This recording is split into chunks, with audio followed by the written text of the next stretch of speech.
अस्सलाम वालेकुम। कोरोना में हम कौन से टेस्ट करते हैं इस बारे में आज आपको थोड़े बहुत बताऊंगा। इसका जो सबसे बड़ा या जो पहला टेस्ट करना चाहिए वो है, इसको पीसीआर कहते हैं।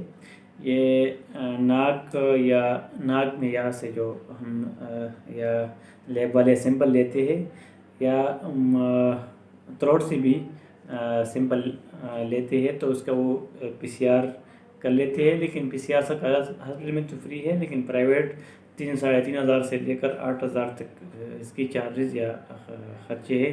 ये 70% इसका रिज़ल्ट مثبت आता है।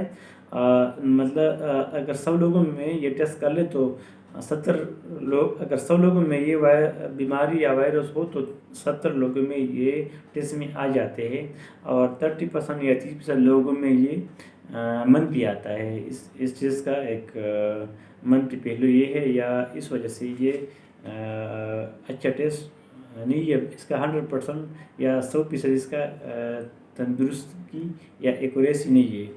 इसके अलावा खून से भी इस तरह टेस्ट हो सकता है या हो जाता है, कि जिसको रैपिड एंटीजन वाले टेस्ट कहते हैं। इसमें पता चल जाता है कि बंदे को अभी बीमारी है या नहीं है। इसमें जो IgG और IgM वाला वो इम्यूनोग्लोबुलिन है, वो एंटीबॉडी है, IgG IgM वो इसमें शो हो जाते हैं।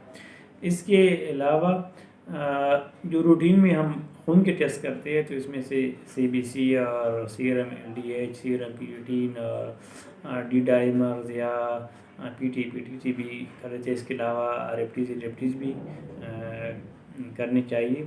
तो अगर ये डिरेंज हो या इसमें मसला हो तो फिर उस मरीज़ को चाहिए कि अपने मुतल्लिका डॉक्टर या जो फेफड़ों के माहिर डॉक्टर हो या मेडिकल स्पेशलिस्ट हो, तो उसे रजू करनी चाहिए, बजाय से कि मरीज़ घर पे रहे या ख़राब हो जाए। तो उसे चाहिए कि वो इलाज कर ले।